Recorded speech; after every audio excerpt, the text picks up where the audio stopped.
Hi friends, how are you? Welcome to my channel. This is Lisa. This channel is called Life with Fife. It's a podcast that where I talk about knitting. I'll talk about what I'm knitting. I will talk about some of the techniques that I'm using. I will often talk about Elizabeth Zimmermann, the connection between knitting and creativity, spirituality and happiness, and how all of those things kind of work together to create a more happy, more meaningful life. I wanted to come in today to talk about my sweater and my hat, which are both kind of my design. I have to say I'm pretty happy to say that. Although they are based, the sweater is based on Elizabeth Zimmermann's percentage system. A few weeks ago, I had posted a video and it got a really huge response to it. I'm so happy that it got such a great response, and it feels so good to connect with so many people. And I want to just lean into that a little bit, like how good it felt to hear comments from you and your thoughts about things. They made me think about things in a new way, and raised the so much complexity around this issue. And I also want to say that I'm not there to convince anybody of anything. I also see myself as a human being just trying to live a decent life, and I think that that's what we're all trying to do, just live the best life that we can. And I don't think it's really about pointing the finger of blame. That just increases our sense of separation from each other. And in these times, I think there's already so much of that. So social media can be negative and can have lots of harmful effects. I think one of the ways that it's really wonderful is that it can bring people together, and it can create a sense of community and dialogue and conversation and so on. So I just wanted to kind of start off with that, because that was, for me, the big takeaway. Before I continue in that, I just want to talk about my sweater. This is an Elizabeth Zimmermann percentage system sweater. It's oversized. I made it probably, I don't know how many inches of ease, maybe 6 or 7 inches of ease. It's a raglan. I have a really big collar. I wanted a big cozy collar, which I love, love, love. I was thinking of the, I don't know, do you all, on my Instagram feed, this woman, Jenny Kay or Jenny Kane, I can't remember her name, always comes up in my feed. And she always has these, she's selling these big cozy sweaters. And I was like, I can make one of those, right? So that was my thinking of behind doing this. This yarn I'm using is Mayak Tibetan Cloud. It's made with Mongolian sheep that are herded on the Tibetan plateau. And the yarn provides a source of income for the Mongolian nomadic people that is really allows them to do what it is that they do best, and provide a product that is desirable and healthy and good for not only them, but also for the planet, because these sheep and yak that they herd throughout the plains, it's like the way that they stand and they walk across the plain helps to keep that area from becoming desert land. So it's a really, I think, a very worthwhile company to look at. Their products are slightly more expensive, but I feel like they're long lasting, they're long wearing. I've been wearing this almost every day since I knit it 2 weeks ago, and I see zero pilling. It's really soft against the skin. It's a little bit like I'm going to have to, I think, reinforce the raglan a little bit because of the drapiness and the length, because it's long. I have it's longer than I normally knit. If I can stand up, you can see it comes all the way to my hips. So there's, even though it's a light yarn, there's the weight and the drapiness is, I can see it will, I need to reinforce that, but I love it. It's such a great yarn to knit with. It's really soft on the hands. It's lovely. The colors, the sheep and the yaks are sheared in Tibet, and then the wool is shipped to Italy, and where it's spun, and they use a zero impact dyeing process there. So that's also really something I love about it. And so let me just say a little bit about my hat, which this is completely my own design. So it's a 1x1 twisted rib.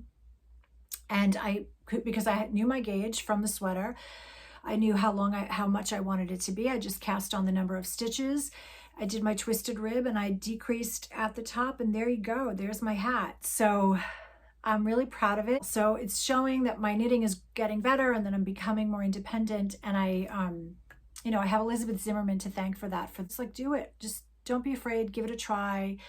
It's your knitting. You're the boss of your knitting. And that has been really, really great for me and for so many of us. One of the things that this whole conversation that just happened a few weeks ago made me consider. Simultaneously, I came across something at school during my work that talked about a CDC report that was that showed that I think 47% of Americans would describe themselves as lonely and isolated. And that was really I was really surprised to hear that. And I think the number was even higher for people under 25. So very concerning figures, and which I think partly, I think about the pandemic. Obviously, so many of us are feeling more lonely and more isolated. And I'm reading this wonderful book by Catherine May, Enchantment. Such a great book.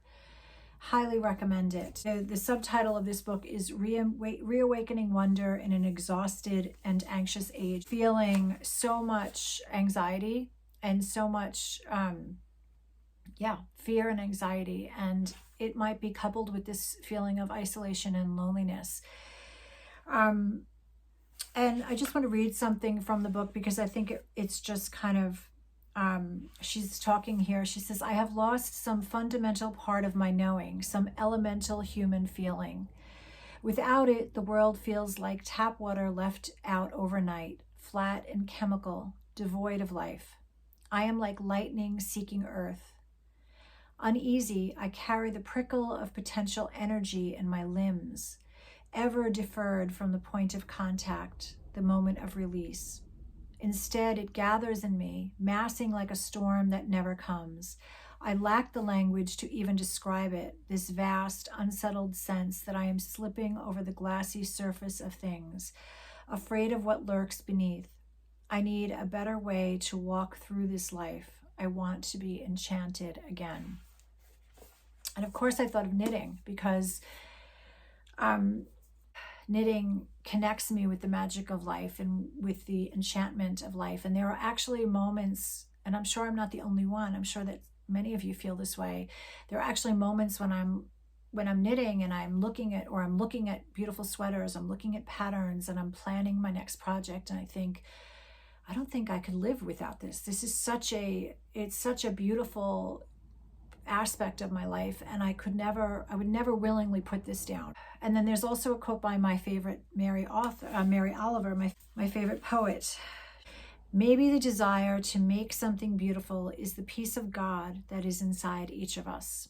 And I just thought that was really beautiful. And again, I thought of knitting. I saw a poem by Amanda Gorman just the other day, and I thought, yeah. To anyone out there, I only ask that you care before it's too late, that you live aware and awake, that you lead with love in hours of hate.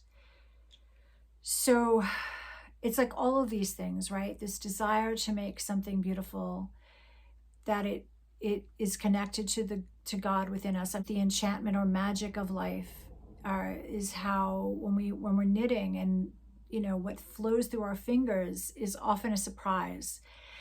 And that the beauty of the simplicity of the whole act of knitting and what it creates and how it calms the mind and how it calms our heart and our fingers.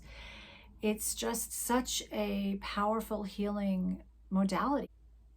Yeah, and I think about how many of us have been knitting, how many women have been knitting throughout time. And I think about our modern day of knitting, modern culture of knitting, and I think about Elizabeth Zimmerman and how her whole business was built on this, the desire to bring wool to Americans who had only access to acrylics. So it's kind of an interesting conversation that we're having here, and that we haven't changed that much. Maybe we have changed so much. Maybe there's different reasons now why we desire acrylics, or maybe it's the same as it always has been.